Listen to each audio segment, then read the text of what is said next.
नमस्कार साथियों, BBT channel में आपका स्वागत है। साथियों, आज के वीडियो में बहुजन समाज पार्टी इस देश के चुनाव में क्या करने वाली है। आगामी 2024 के चुनाव में मायावती जी करिश्मा करने जा रही हैं और मायावती की ऐसी स्ट्रेटजी रही, ऐसी रणनीति रही कि सभी गच्चा खा गए। मायावती इस देश के अंदर तो तीसरी ताकत उनकी है, उनकी पार्टी की राष्ट्रीय पार्टी में तीसरी सबसे बड़ी पार्टी है। तो इस हिसाब से मायावती जी ने जो बहुत सधे हुए कदमों से आगे बढ़ के जो स्थिति बनाई है, आज उसके बारे में बताना चाहते हैं।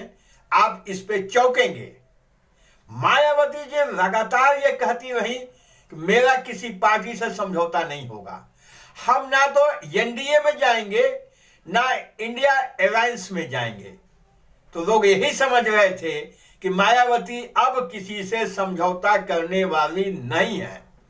लेकिन आपको ध्यान होगा कि बीबीटी चैनल पे हमने हमेशा जिक्र किया है कि मायावती जी समय पे सटीक निर्णय लेने की आदी है और वही किया उन्होंने।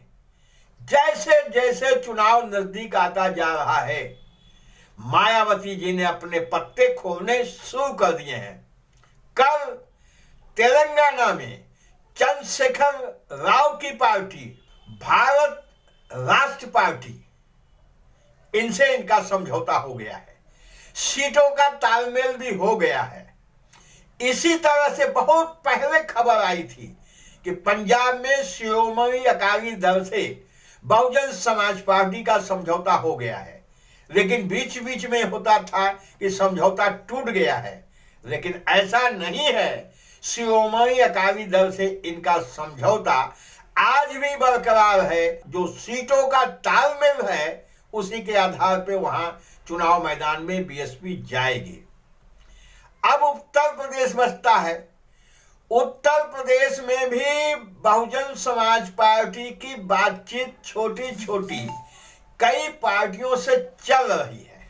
इस पे आपको सुन के आश्चर्य होगा कि डॉक्टर अय्यूब की उलेमा काउंसिल, जिसका आधार उत्तर प्रदेश के आजमगढ़, जौनपुर, साथ साथ कुछ बलिया और कुछ सुल्तानपुर, इन जिले में इसका आधार है और इनके साथ मुस्लिम मतदाता भारी संख्या में है। एक बार तो इनके एमएलए भी जीते थे, तो इनसे भी बात चल रही है। इसी के साथ साथ और एक दो छोटे दल हैं। कहा तो यहां तक जा रहा है कि स्वामी प्रसाद मौर्य की राष्ट्रीय सोशलिस्ट समाज दल से भी मायावती की बातचीत चल रही है।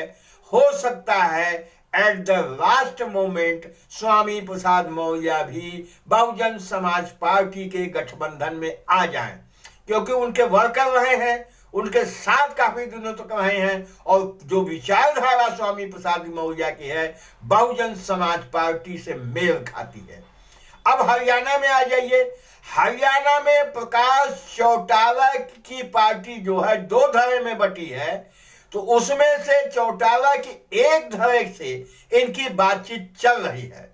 इसके पहले भी समझौता हो चुका है और जैसी सूचना है इस बार हरियाणा में नेशनल लोकदल से इनका बहुजन समाज पार्टी का समझौता हो जाएगा। अब आते हैं मध्य प्रदेश और छत्तीसगढ़। आपको पता होगा कि मायावती जी ने पिछले विधानसभा के चुनाव में गोंडवाना गणतंत्र पार्टी से समझौता किया था। गोंडवाना गणतंत्र पार्टी से समझौते में वोट के परसेंटेज दोनों के बढ़े। कैंडिडेट तो नहीं जीते, लेकिन वोट का परसेंटेज बढ़ा। बताया यह जा रहा है इस पार्लियामेंट के चुनाव में भी छत्तीसगढ़ और मध्य प्रदेश में गोंडवाना गणतंत्र पार्टी से समझौता हो सकता है, क्योंकि इन छोटी छोटी पार्टियों का जनाधार वहां पहले से मौजूद है।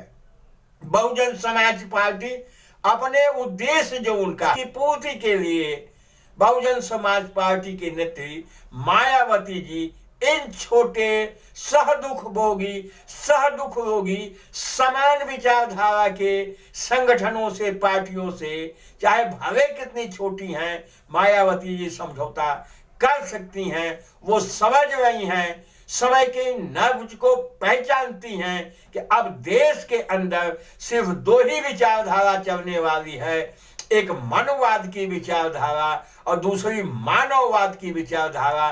तो बहुजन समाज पार्टी की नेता मायावती जी देश के पैमाने पर जो बिखरे हुए हैं, बाबा साहब डॉक्टर अंबेडकर को मानने वाले, छत्रपति साहू जी महाराज को मानने वाले, पेरियार रामास्वामी नायकर को मानने वाले, इस तरह के लोगों को इकट्ठा करके माननीय कांशीराम साहब के तमाम सपोर्टर विभिन्न दलों में बटे हुए हैं, उन सबको एक मंच पे ला के बहुजन समाज पार्टी के नेतृत्व में 2024 का चुनाव लड़ने की मंशा मायावती जी की दिख रही है। बस साथियों, इस वीडियो में इतना ही। वीडियो अच्छा लगे लाइक करिएगा, शेयर करिएगा। हमारे चैनल पे मेहमान है, पहली बार आए हैं, सब्सक्राइब अवश्य कर लीजिएगा। बहुत बहुत धन्यवाद साथियों, हमें सहयोग करिए, हमारा चैनल सब्सक्राइब करिए, हम आपके आभारी रहेंगे। बहुत बहुत धन्यवाद।